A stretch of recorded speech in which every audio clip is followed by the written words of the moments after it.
Terlalu lelah semalaman, kami memanfaatkan istirahat yang benar-benar cukup. Karena hari ini adalah awal dari cerita. Kami sepakat untuk memulai pendakian pada jam 2 siang. Dikarenakan perjalanan kami tidak sedang buru-buru. Karena hari ini adalah hari Jumat, kami sepakat untuk pendakian setelah sholat Jumat atau setelah waktu Jumat berakhir. Nah, yang membuat saya senang ikut kali ini karena ada dua koki yang handal dalam memasak, yaitu Bang Tulen dan Sios. Jadi saya tidak perlu repot-repot nih untuk urusan dapur.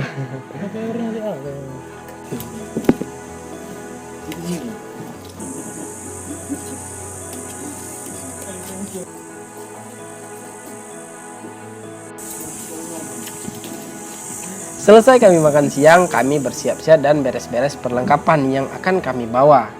Tepat di jam 2 siang, kami briefing pendakian yang dipimpin oleh seorang teman baru yaitu Babal Daka. Beliaulah yang akan memimpin kami pendakian kali ini, karena di antara kami beliaulah yang mengerti peta dan navigasi. Dulu melakukan pendakian, langkah barunya kita berdoa dulu. Selama di jalan, nggak ada apa-apa di jalan. Jangan ada yang ria, ingat etika masing-masing. Berdoa, mulai. Masuk lain aja, maju. Gunung Puat Sago. Ekspedisi Gunung Puat Sago. Pendakian dimulai dengan satu tanjakan yang sedikit ringan. Juga di sana perlahan pohon menutupi langit-langit. Kontur tanah yang masih terbilang normal tapi juga sedikit menguras tenaga.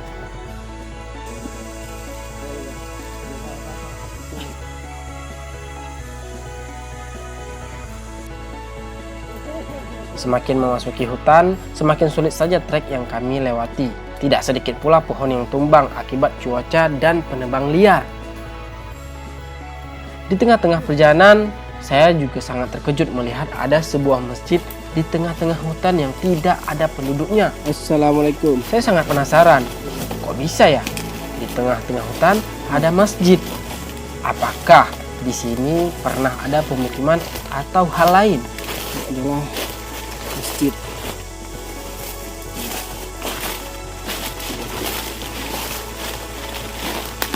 Assalamualaikum. Jadi ini adalah masjid di tengah-tengah hutan. Jadi saya kurang tahu sejarahnya seperti apa, tapi di tengah-tengah hutan terdapat satu masjid bangunan lama yang sudah tua. Ini di tengah-tengah jalur. Dan itu ada gua, semacam gua kecil. Tapi saya tidak masuknya karena harus melanjutkan perjalanan karena masih jauh sekali. Nah, untuk pendakian ke Gunung Puat Sago, kita tidak hanya bisa mengandalkan insting.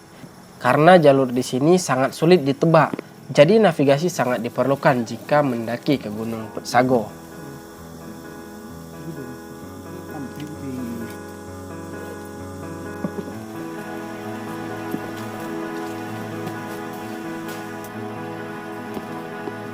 Tidak banyak istirahat, perlahan kami mulai memasuki hutan yang lembab.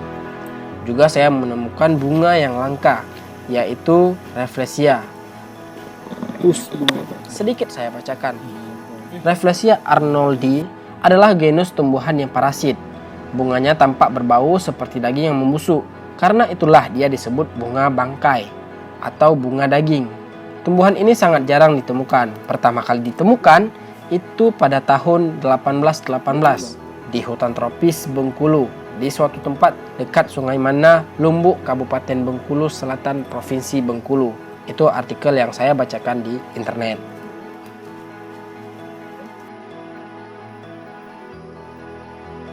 Semakin jauh, semakin lembab pula suasananya. Banyak sumber air yang kami temui dan tidak perlu khawatir jika kehabisan persediaan air. Trek yang kami lalui belumlah sulit, juga banyak landainya. Tapi yang menyebalkan adalah jauhnya. Aduh. Jam sudah pukul 6 sore dan tidak ada area camp yang khusus di sini. kami sedikit membersihkan tempat untuk dijadikan area camp kami malam ini. Halo teman-teman, nah kita sudah sampai di tengah-tengah perjalanan. Jadi karena hari sudah mulai gelap, juga waktu sudah menunjukkan pukul 6, kami sepakat tidak melakukan trekking pada malam hari. Nah, jadi kami memutuskan untuk berkemah di sini. Nah, jadi kami mendirikan kemah di sini. Mungkin besok pagi kami akan langsung melakukan trekking. Oke?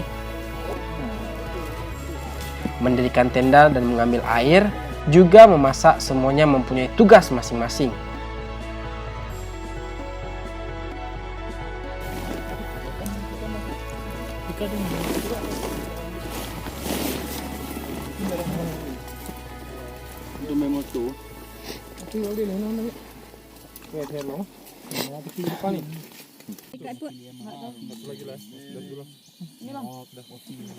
Ya, malam ini kami juga makan enak lagi karena sentuhan koki yang handal dan berpengalaman. Selesai makan, setelah kami berbincang canda dan tawa, kami kemudian langsung istirahat, mengumpulkan tenaga untuk hari selanjutnya.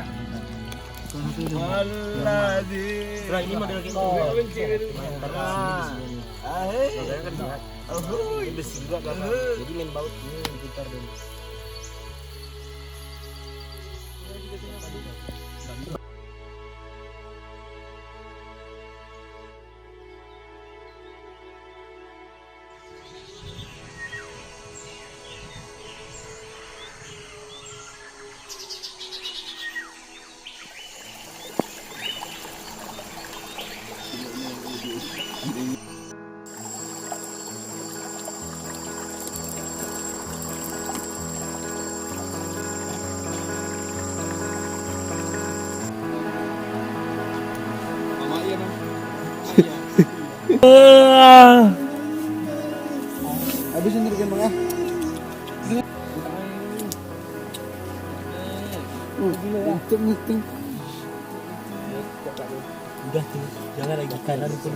Rasanya jeruknya. Pagi yang dingin dengan udara yang sejuk membuat kami ingin berlama-lama di sini. Setelah sarapan, kami bersiap-siap packing kembali untuk melanjutkan perjalanan.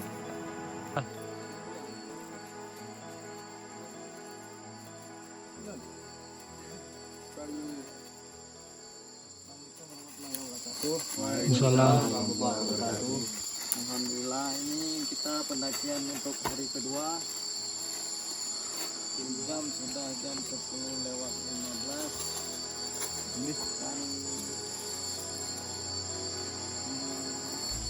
semua udah siap ya? Siap. Sebelum membuat makan, kita berdoa buat keadaan masing-masing.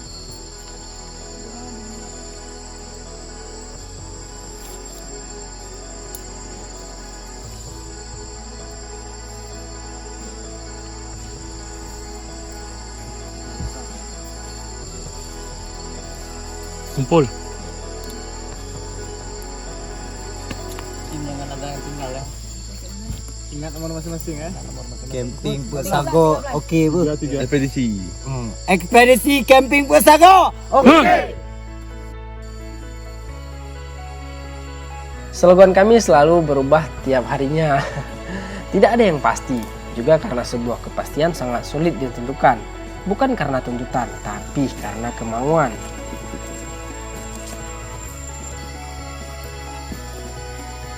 Di jam 10.30 kami melanjutkan perjalanan dan treknya juga masih sama seperti hari sebelumnya.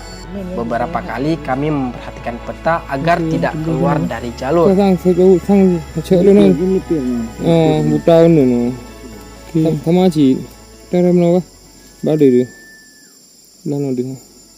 Itu ya.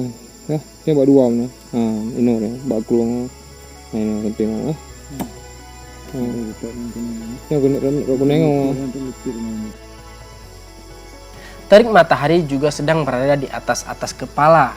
Perlahan, jalur yang kami lewati sedikit memberi tantangan. Karena tak banyak orang yang mendaki ke gunung ini, yang membuat jalur sedikit membingungkan. Di sini kita tidak bisa terlalu percaya dengan jalur. Yang kita bisa percayai adalah peta.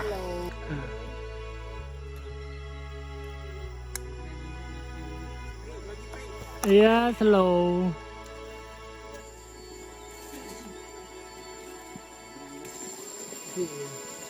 Sedikit demi sedikit jalur yang tadinya banyak landai kini berubah menjadi miring, beranting, dan juga licin. Beberapa kali kami mendiskusikan untuk mencari jalur yang sedikit lebih ringan untuk dilewati.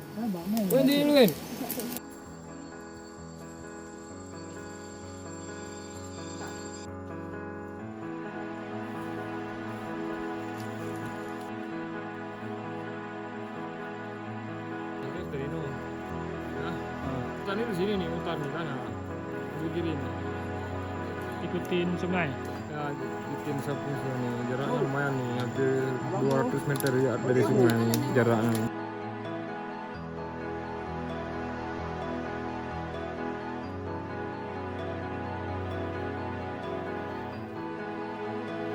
Perlahan terdengar suara air yang deras, menandakan bahwa ada sungai berada di depan sana. Melihat jam juga di pukul 1 siang, kami istirahat sejenak untuk makan siang dan juga bersantai sejenak.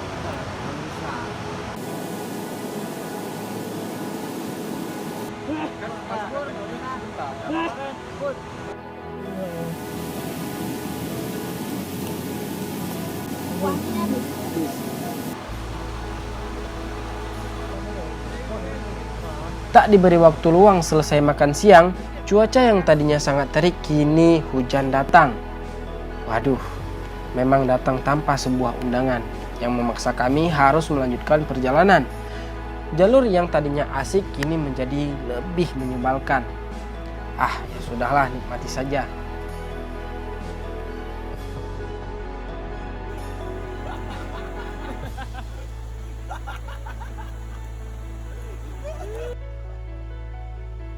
Perlahan kami mulai merangkak dan di ujung bukit kami menemukan buah-buahan, yaitu buah mangga yang sangat berserakan.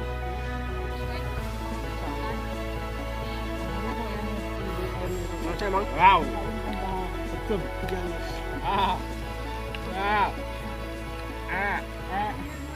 Kan mabuk kan. Jumpa mangga cuy. Semua maruk.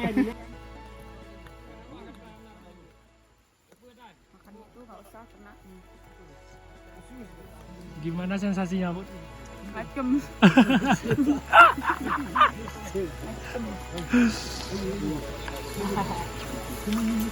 Pakai cabai enak ya? Pakai cabai, pakai garam. Sungai habis turun. Mau hujan? Sungai habis turun nih hujan. Dia tengok di paha. Kita Sikit ya. Terlusuh. Hebat dah. Kami bikin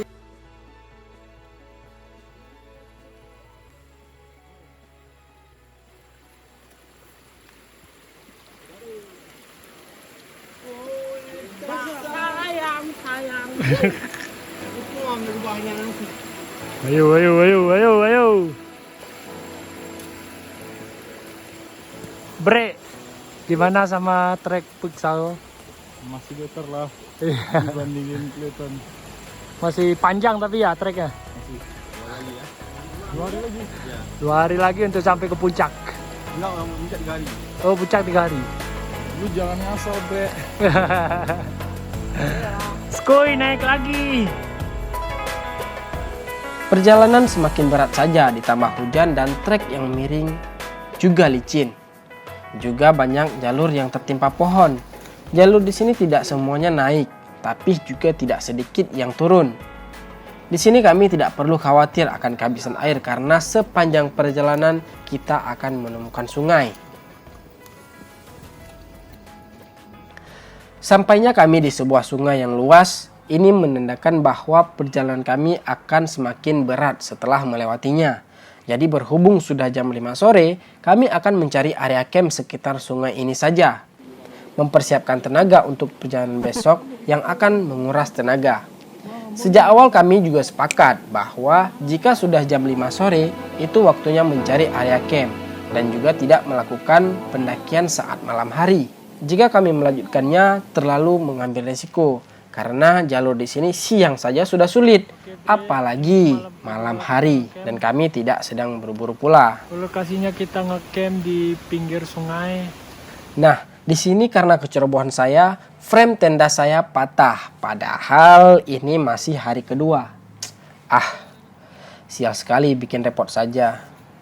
Karena tidak ada frame cadangan, ya terpaksa saya memasang tenda seadanya saja. Yang penting masih bisa didirikan. Ketika mulai gelap, kami mulai memasak dan memanaskan air. Karena malam ini jauh lebih dingin dari malam sebelumnya. Dan porsi makan malam kali ini lebih besar dari malam sebelumnya. Pembahasan malam ini sedikit lebih panjang dari malam sebelumnya. Perkenalan juga semakin dalam. Sedikit demi sedikit karakter mulai bermunculan. Dan sedikit demi sedikit saya juga mulai paham. Dan setelahnya kami tidur istirahat untuk esok hari.